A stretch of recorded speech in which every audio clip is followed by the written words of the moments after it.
حضرت مولا علی جنہیں حیدر بھی کہا جاتا ہے، مرتضیٰ بھی، فاتح خیبر بھی کہا جاتا ہے، مگر انہیں سب سے زیادہ پسند یہ تھا جب انہیں پکارا جائے ابو تراب کہہ کر۔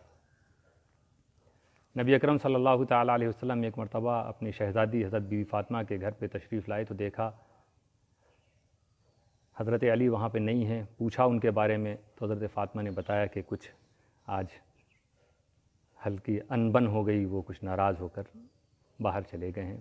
معلوم کیا تو پتہ چلا وہ مسجد کے باہر کہیں پر لیٹے ہوئے ہیں۔ سرکار دو عالم صلی اللہ تعالی وسلم وہاں تشریف لے گئے، دیکھا علی لیٹے ہوئے، ان کی چادر ہٹائی تو کاندھے پر زمین کی مٹی وہ غبار لگا ہوا تھا۔ حضور اکرم نے اپنے دست اقدس سے اسے جھاڑا، صاف کیا اور کہا قم یا ابا تراب۔ تراب کے معنی مٹی ہوتا ہے، تو کیونکہ ان کے جس پہ مٹی لگی تھی تو ابو تراب مطلب مٹی والے۔ قم یا ابا تراب، کھڑے ہو جاؤ اے ابو تراب، یہ سرکار دو عالم نے فرمایا، اور تب سے مشہور ہو گیا ان کے لیے یہ نام، یہ کنیت، یہ ایک لقب کی حیثیت ان کی ہو گئی اس لفظ کی۔ اور جب بھی کوئی ابو تراب کہہ کر ان کو پکارتا تھا تو وہ بہت خوش ہوا کرتے تھے اس کنیت سے۔ بہرحال بڑے فضائل ہیں حضرت مولا علی کے۔ پچھلے کچھ روز سے ہم طریقت کی بات کر رہے ہیں تو ہم دیکھیں اصحاب طریقت کیا کہتے ہیں۔ تو حضرت جنید بغدادی فرماتے ہیں کہ شیخنا فی الاصول والبلاء علی المرتضیٰ، کہ اصول طریقت اور بلا اور مصائب پہ صبر کرنے میں حضرت مولا علی ہم طریقت والوں کے امام ہیں، امام اہل طریقت۔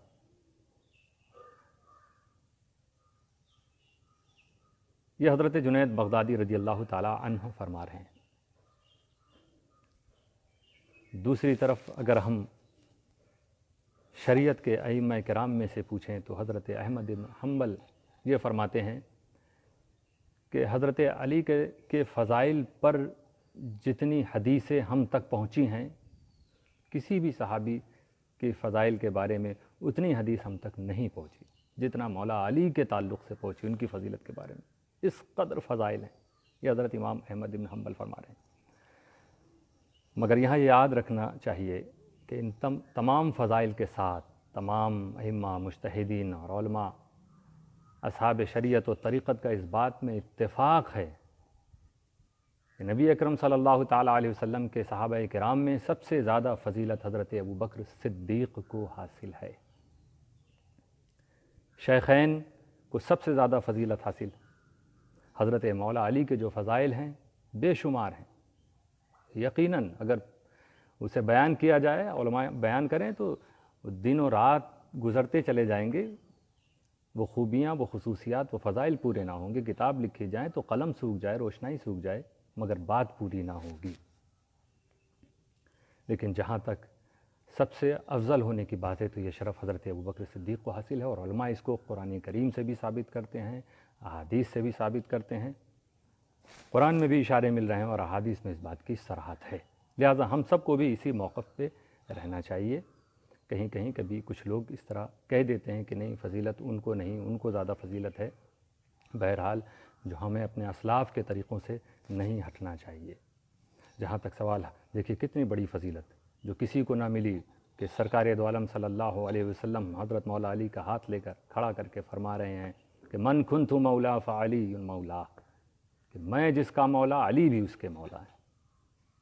کتنے شرف کی بات ہے، سارے صحابہ ناز کر رہے تھے اس وقت، کیا مقام حضرت علی کو ملا کہ میں جس کا مولا، میں جس کا سردار، علی اس کے سردار۔ ہاں کبھی اس پر کچھ لوگ یہ اعتراض کرتے ہیں کہ نبی اکرم صلی اللہ تعالیٰ علیہ وسلم تو شیخین کے بھی، حضرت ابوبکر کے بھی مولا ہیں، اور آگے بڑھیے تو انبیاء کرام کے بھی سردار ہیں نبی اکرم صلی اللہ تعالیٰ علیہ وسلم، ان کے بھی مولا ہیں۔ تو کیا انبیاء کرام کے مولا حضرت علی بھی ہیں؟ ہمارے علماء اس کا جواب بھی دیتے ہیں، تعویل بھی پیش کرتے ہیں، اس کا حل بھی نکالتے ہیں۔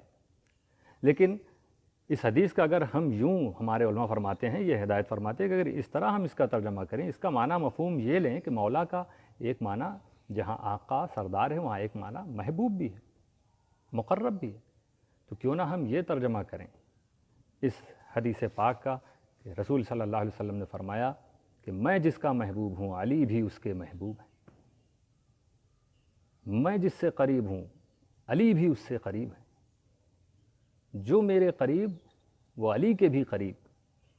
تو دیکھیے کسی قسم کا اعتراض بھی نہ ہوگا اور بات وہی رہے گی کہ رسول صلی اللہ علیہ وسلم یہ فرماتے ہیں اب کوئی بھی حضرت علی کی محبت کے بغیر رسول صلی اللہ علیہ وسلم کی رضا کو حاصل نہیں کر سکتا۔ تو میں جس کا محبوب علی بھی اس کے محبوب، رسول اکرم صلی اللہ علیہ وسلم کی حدیث حضرت علی کی فضیلت کو بیان الگ الگ طریقے سے، انہیں ایک دوسرے پر فضیلتیں حاصل ہو جاتی ہیں۔ کئی صحابہ کے بارے میں ایسی مختلف احادیث موجود ہیں، لیکن میرے دوستو ساری فضیلتیں سارے صحابہ کی، تو کئی روایات اس طرح کی موجود ہیں۔ ڈسکنیکٹ ہوا تھا، اب میں عرض کر رہا ہوں کہ تو یہ الگ الگ جہاز سے کئی ایک یا دو یا کئی ایک فضیلتیں کئی صحابہ کو حاصل ہیں، سب کی اپنی اپنی شان ہے، اپنی اپنی فضیلتیں ہیں، الگ الگ جہاد سے ہیں، مگر جہاں تک حضرت ابوبکر صدیق کی شان ہے تو حضور محدث اعظم نے بڑا فیصلہ کن شعر لکھ دیا، پیش کر دیا، سب کے لیے بیان کر دیا کہ مرتبہ حضرت صدیق کا یہ ہے سید کہ ہر فضیلت کے وہ جامع ہیں نبوت کے سوا۔ تو یہ شان تھی حضرت ابوبکر صدیق کی، جو بے پناہ محبت فرمایا کرتے تھے، حضرت علی مرتضیٰ تھے۔ لہذا دوستو حضرت علی کی شہادت کا کل دن ہے، تو ہم سب ان کی بارگاہ میں ایصال ثواب پیش کریں اور ان کی نصیحتوں پر عمل کریں، ان کی باتوں پر عمل کریں۔ ہم کیا فرمایا انہوں نے، دل سے دنیا کو قطع تعلق کس طرح وہ کرتے تھے اور کس طرح وہ فرمایا کرتے تھے کہ تمہیں اپنے دل کو کیسے بچانا چاہیے۔ ایک شخص ان کی بارگاہ میں گیا، عرض کیا مجھے کچھ وصیت کر دیجئے، کچھ نصیحت فرمائیے میرے لیے۔ تو حضرت علی فرماتے ہیں کہ اپنے اہل و عیال کی فکر زیادہ مت رکھا کرو، اپنے گھر والوں بیوی بچوں کی زیادہ فکر مت کیا کرو، کیونکہ اگر وہ اہل اللہ ہیں، اللہ والے ہیں، تو اللہ تعالیٰ اپنے اولیاء کو کبھی برباد نہیں ہونے دیتا، اور اگر وہ اہل اللہ نہیں ہیں بلکہ اعداء اللہ ہیں، اللہ کے دشمن ہیں، تو اللہ کے دشمنوں کی فکر تم کیوں کر رہے ہو، ان کا غم تمہیں کیوں ستا رہا ہے؟ دوستو فرماتے ہیں اپنے گھر والوں کی، اپنے بیوی بچوں کی زیادہ فکر مت، زیادہ کہا ہے، یہ نہیں کہ بالکل ہی فکر کوئی نہ کرے، زیادہ فکر مت کرو، صرف اسی میں ڈوبے مت رہو۔ تو یہ دیکھیں دل کو دنیا سے کتنا پاک رکھ رہے ہیں، تعلیم دے رہے ہیں۔ اللہ تعالیٰ ہم سب کو اس پر عمل کرنے کی توفیق عطا فرمائے۔ اب آج یہ 20واں روزہ ہے، یعنی عشرۂ مغفرت کا آخری دن ہے۔ یہاں 3-4 گھنٹے بچے ہیں، کہیں 6 گھنٹے بچے ہوں گے، کہیں 2 گھنٹے، الگ الگ جگہ کے حساب سے۔ اس کے بعد عشرِ نجات شروع ہوگا۔ دوستو کچھ گھڑیاں بچی ہیں، ہم سب ایک دوسرے کی مغفرت کے لیے بھی دعا کریں کہ اللہ ہم سب کے گناہوں کو بخش دے، گناہوں سے پاک صاف کر دے۔ رمضان میں تو اللہ نے فرمایا ہی ہے، رسول صلی اللہ علیہ وسلم کی زبانی کہ من قام رمضان ایمانا و احتسابا غفر له ما تقدم من ذنبه، کہ جو شخص رمضان میں رات کو عبادتیں کرے تو اللہ تعالیٰ ایمان و احتساب کے ساتھ، تو اللہ تعالیٰ اس کے گناہوں کو بخش دیتا ہے۔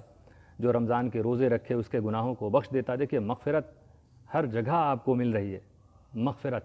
مچھلیاں، سمندر کی مچھلیاں روزے داروں کے لیے مغفرت کی دعا کر رہی ہیں۔ جب آپ اپنے جو آپ کے ماتحت ہیں، جو آپ جن کے نیچے کام کرنے والے ہیں، خدام ہیں، محکوم ہیں، آپ ان کے ساتھ نرمی کر رہے ہیں، حدیث میں آیا تو آپ کی مغفرت۔ اور پھر یہ بیچ کے 10 دن خصوصی مغفرت ہی مغفرت اللہ تعالیٰ کی طرف سے جاری ہے۔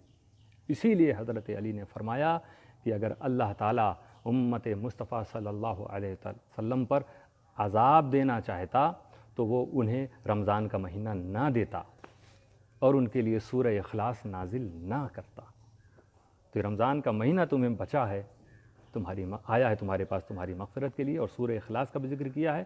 تو اس میں اشارہ ہے کہ ہم سب کو سورہ اخلاص زیادہ سے زیادہ پڑھنا چاہیے۔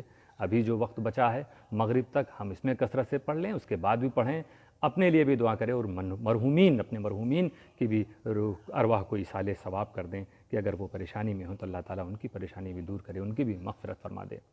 اس کے بعد مغرب بعد سے نجات کا یہ اشرہ شروع ہوگا، نجات کی بشارت لے کر ہم سب کے لیے آ رہا ہے، جہنم کی آگ سے نجات۔